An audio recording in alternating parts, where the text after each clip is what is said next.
নমস্কার, Moumita's kitchen and ব্লগে আপনাদের সবাইকে স্বাগত। আমি আজকে একটি সাবেকি রান্নার রেসিপি আপনাদের সাথে শেয়ার করতে চলেছি।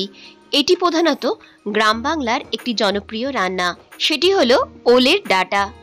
ওলের ডাঁটা অনেকেই চিংড়ি মাছ দিয়ে রান্না করে থাকেন, তবে নিরামিষের দিনে আপনারা কিভাবে ওলের ডাঁটা রান্না করবেন তারই রেসিপি এখন আমি আপনাদের সাথে শেয়ার করতে চলেছি। নিরামিষ ওলের ডাঁটা রান্না করলেও খুবই সুন্দর খেতে লাগে। আপনারা এইভাবে অবশ্যই রান্না করুন। চলুন তাহলে আজকে মূল রান্নায় যাওয়া যাক। প্রথমেই আমি এখানে কিছুটা ওলের ডাঁটা নিয়ে নিয়েছি এবং ডাঁটাগুলো এইভাবে দেখুন ছালগুলো সব ছাড়িয়ে নিতে হবে। একটা ছুরির সাহায্যে আমি এরকম ভাবে এর গায়ে সমস্ত যে ছালগুলো সেগুলো ছাড়িয়ে নিচ্ছি আর এরকম টুকরো টুকরো করে কেটে নিচ্ছি। এই ছালগুলো অবশ্যই ভালোভাবে ফেলার প্রয়োজন, না হলে কিন্তু গলা ধরতে পারে।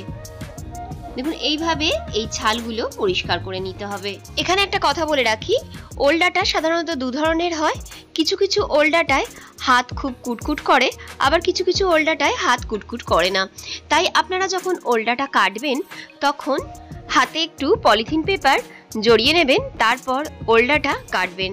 তাহলে আর হাত কুটকুট করার কোনো রকম ভয় থাকবে না।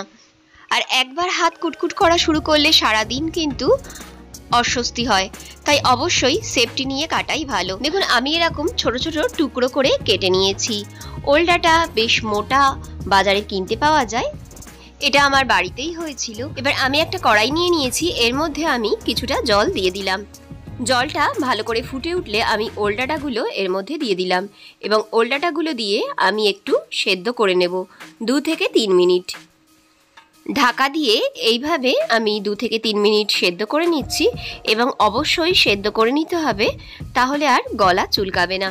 ওল ডাঁটাগুলো সেদ্ধ হোক ততক্ষণ আমি একটা পেস্ট বানিয়ে নেব।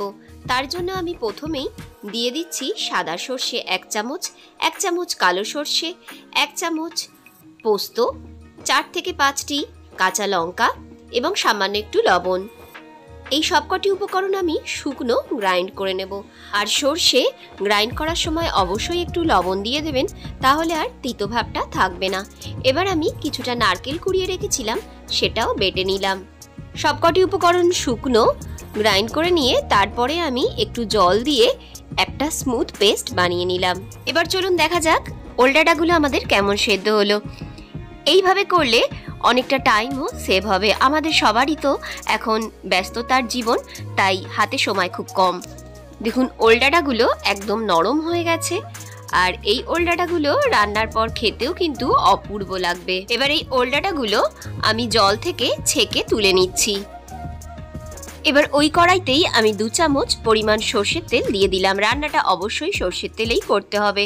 তেলটা গরম হয়ে গেলে তার মধ্যে একটা শুকনো লঙ্কা দিয়ে দিলাম এবং ফোড়ন হয়ে গেলে সামান্য একটু কালো জিরে দিয়ে দিলাম।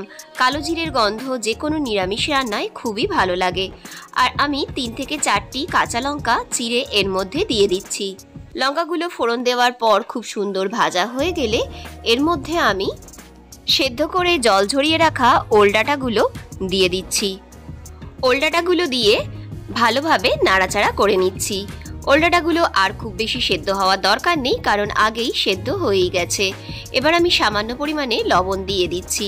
তবে আমাদের মাথায় রাখতে হবে আমরা যে পেস্টটা তৈরি করেছিলাম তার মধ্যেও কিন্তু সামান্য লবণ দেওয়া আছে।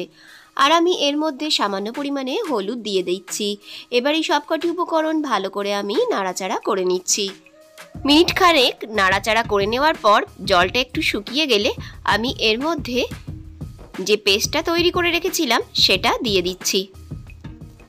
চিংড়ি মাছ দিয়ে ওল ডাঁটা তো খেতে খুব সুন্দর লাগেই। এইভাবে একবার নারকেল দিয়ে নিরামিষ ওল ডাঁটা রান্না করুন, দেখবেন খুবই ভালো লাগবে। গরম ভাতে তো আর কিছু লাগবেই না। মোটামুটি 1 থেকে 2 মিনিট নাড়াচাড়া করলেই আমাদের ওল ডাঁটাটা একদম তৈরি হয়ে যাবে। ওল ডাঁটা রান্না আমার একদম তৈরি হয়ে গেছে। এবার শেষে আমি একটু চিনি দিয়ে দিচ্ছি, আপনারা চাইলে নাও দিতে পারেন। মিষ্টিটা দিয়ে ভালো করে নাড়াচাড়া করে আমি তুলে নিচ্ছি। তো বন্ধুরা দেখলেন তো কত সহজে এই ওলের ডাঁটা তৈরি হয়ে গেল। তো যে কোনো নিরামিষের দিনে এইভাবে ওলের ডাঁটা তৈরি করে নিন এবং কেমন হলো সেটা আমার ভিডিওর কমেন্ট বক্সে কমেন্ট করে জানাতে ভুলবেন না। আমার চ্যানেলে নতুন বন্ধু হলে চ্যানেলটি সাবস্ক্রাইব করে পাশে থাকা বেল আইকনটি প্রেস করে আমার বন্ধু হওয়ার অনুরোধ রইল, যাতে আমি যখনই এরকম নতুন নতুন রেসিপি আপনাদের জন্য নিয়ে আসি তার নোটিফিকেশান আপনারা পেয়ে যান। ধন্যবাদ।